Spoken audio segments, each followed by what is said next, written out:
Баяғы өткен заманда бір патша өмір сүріпті.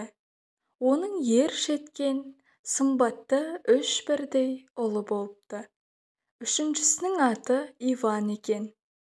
Бірде әкесі ұлдарын шақырып алып, балаларым, садақтарыңды алып, оны қалаған бақыттарыңа атыңдар.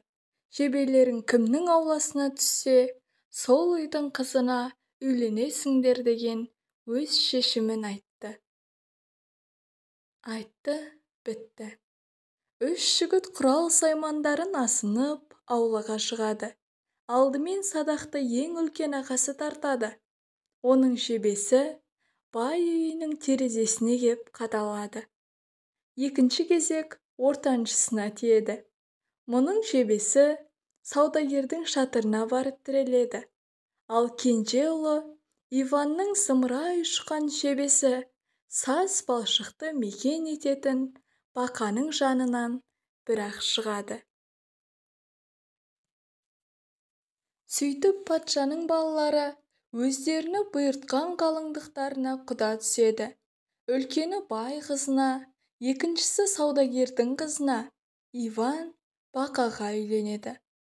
Бір күні патша келіндерін сынамақ болып, ұлдарына айтты: «Әйелдерің маған ертеңгілік асқа үлпілдеген нан пісірсін», деп бұйырады. Басы салбырап, Иван ханзада үйіне келеді. Оны көрген бақаға тіл бітіп, «Иван, неге мұңайып отырсың?» деп сұрайды. «Мұңаймай қайтейін, әкем саған ертеңгілік асқа үлпілдеген нан пісірсін деді». «Қайғырма, барып ұйықтай бер, таңғы нәсіп тәңірден бір мәнісі болар». Иван төсегіне барып жатады. Ханзада ұйықтасымен бақа терісін шешіп, сұлу қызға айналады. Бұл Василиса ханшайым еді. Ару үйдің шатырына шығып, тұмсықтыға шоқтырмай, қанаттыға қақтырмай өсірген аяулы аналарым, жиналып, қамдалып маған келіңдер, көмектесіңдер. Таң атқанша әкемнің үйіндегідей үлбіреген нан пісіріп беріңдер, дейді бар даусымен. Ертеңіне ханзада оянса, бақаның наны дайын екен. Иван иіс аңқыған нанды алып сарайға келеді. Әйелдері пісірген нандарын көтеріп ағалары да жетіпті. Патша алдымен үлкен ұлының нанынан дәм татып, оны ұнатпайды. Екінші ұлынікі де ойынан шықпайды. Тек Иван әкелген нанға көңілі толып, «Нан деп осыны айт, бұл тойларда жеуге лайық ас екен» деп мақтайды. Содан соң патша ұлдарына келесі шартын қояды. Енді әйелдерің бар өнерлерін салып, бір түннің ішінде әдемі кілем тоқсын. Тағы да басы салбырап, Иван ханзада үйіне оралды. Мұны көрген бақа: «Не болды саған? Тағы да көңілсізсің ғой?» деп сұрайды. «Әкем саған бір түннің ішінде керемет кілем тоқсын деді». «Налыма, барып дем ал, таңғы нәсіп тәңірден бір мәнісі болар», деді бақа. Ханзада ұйықтасымен ханшайым тағы да үйдің шатырына шығып, тұмсықтыға шоқтырмай, қанаттыға қақтырмай өсірген аяулы аналарым, жиналып, қамданып маған келіңдер, көмек беріңдер, ертеңге дейін жібектен кілем тоқып беріңдер, дейді дауыстап. Таң атты.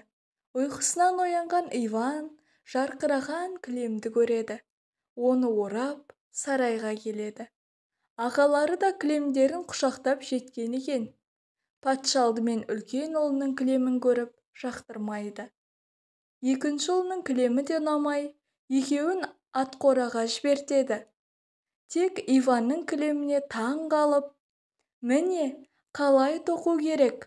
Бұл тек үлкен мерекелерде ғана төсеуге лайық кілем емес пе?» деп риза болады.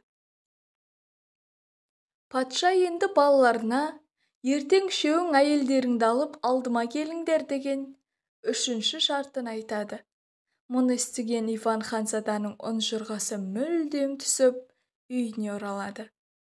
Оның көңілсіз түрін көрген Бақа ханшайым, «Не болды? Неге сонша мұңаясың?» деп сұрайды. «Қуанарлықтай хабар жоқ. Әкем бізге, әйелдеріңді алдыма алып келіңдер деді. Сені оларға қалай көрсетемін?»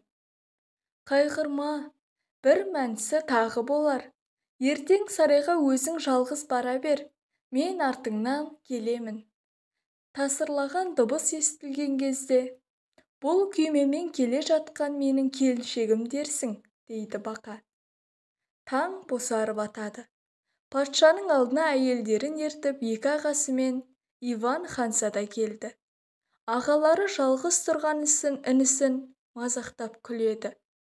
Осы кезде тасырлаған қатты дыбыс шығып, жер сілкінгендей болады.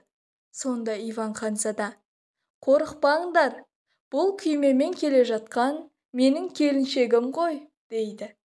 Иванның ағалары келіншектерін ертіп сыртқа шықты. Есік алдына 6 атқа жегілген алтын күйме келіп тоқтайды. Ішінен әсем киінген Василиса ханшайым шығады. Өзі өте әдемі, сұлулығын сөзбен айтып жеткізе алмайсың. Мұны көргендер аң-таң. Василиса ханшайым күймеден түсіп, Иван ханзадаға еріп, ішке кіреді. Патша балалар мен келіндерін дастархан басына шақырады. Олар дәмнен алып, әңгіме дүкен құрады. Василиса ет жеп болып, сүйектерін байқатпай, оң жақ жеңіне салып жібереді. Шарап ішіп, қалғанын сол жақ жеңіне құя салады. Отырыстың қызған шағында ол Иван ханзадамен ортаға шығады.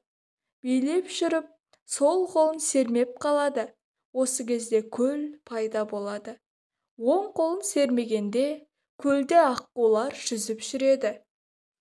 Мұндай кереметті көрген патша балаша мәз болып, кіші келініне өз ризашылығын білдіреді.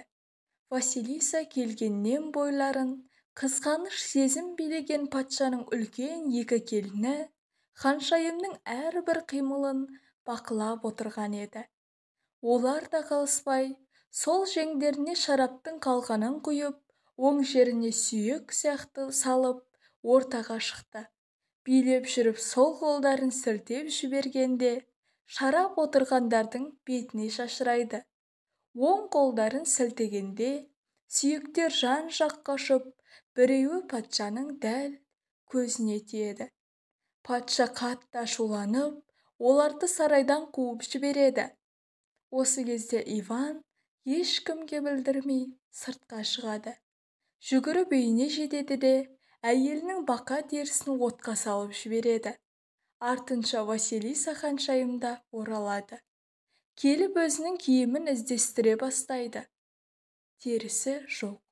Оны Иванның жағып жібергенін біліп, қатты қайғырады. «Ах, Иван, сен не істедің? Аз уақыт күткеніңде мәңгіге жаныңда қалар едім ғой.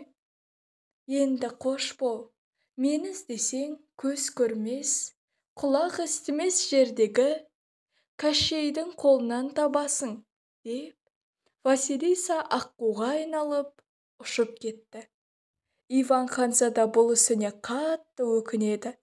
Қайтсе де Василисаны іздеп таппақшы болып, басы ауған жаққа бет алады.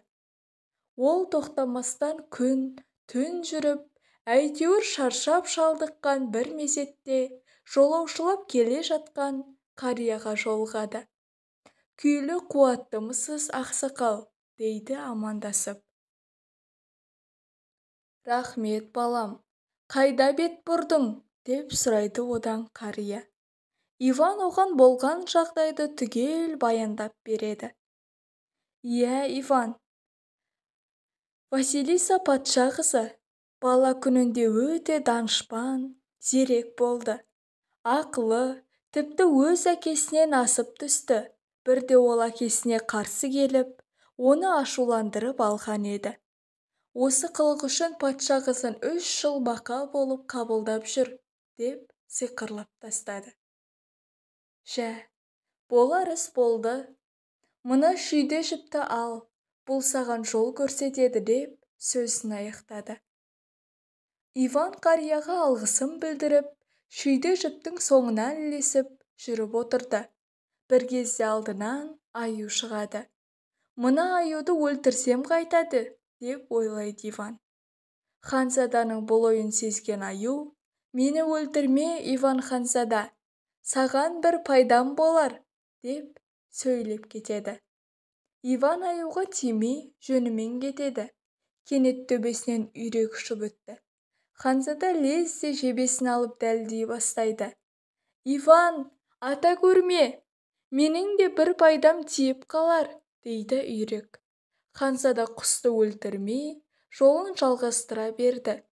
Енді алдынан қоян жүгіріп шықты. Иван бұл жолы да жебесін алып, оны дәлдемек болды. Сонда қоян: өлтіре көрме, Иван ханзада, мен саған әлі қажет боламын, деп жалынады. Иван қоянды өз бетімен жібереді. Осылай тоқтамастан ұзақ жол жүрген ол көк теңізге келіп жетеді. Жағалауда әрең тыныс алып жатқан шортан балыққа тап болды. Шамасы оны толқын әкеліп тастаған болу керек. Иван ханзада, маған бір мейіріміңді түсір, суға зар болып жатырмын, мені теңізге қоя бер, деп балық жалынып жалбарынады. Иван шортанды суға жібереді. Осылай шүйде жіп домалап барып, жағалаудағы ағаш үйге келіп тіреледі. Бұл түйе тауықтың аяғындай 2 аяғы бар үйшік еді. Иван ханзада оған: құс аяқты үйшігім, дем алсам бедім, есігің теріс қарап тұр, енді оны маған бұр, дейді. Осы кезде теңізге қарап тұрған құс аяқты үйшік бұрылып, Иванның алдына есік ашылады. Іште пеш үстінде мыстан кемпір жатыр екен. Әй жас жігіт, неге келдің, дейді ол тісін қайрап.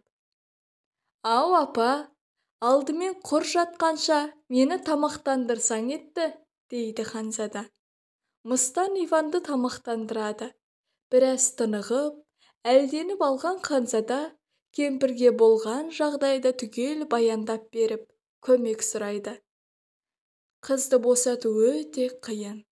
Ол үшін өлмес Кәшейді өлтіру керек. Ал оның жаны иненің ұшында. Ине жұмыртқада, жұмыртқа үйректе, үйрек қоянның ішінде.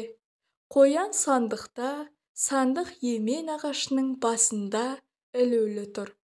Сол еменді Кәшей көзінің қарашығындай сақтайды, дейді мыстан. Содан соң ол ханзадаға емен ағашының қайда өсіп тұрғанын айтып, жол сілтеп жібереді. Иван аз жүрді ме, көп жүрді ме, әйтеуір бір кезде Кәшейдің мекеніне жетті. Мыстан айтқан емен ағашын тауып, оның басындағы сандықты көреді. Сандықты қалай аларын білмей тұрғанда, баяғы өзі кездестірген аю шыға келіп, ағашты түбімен жұлып, лақтырып жібереді.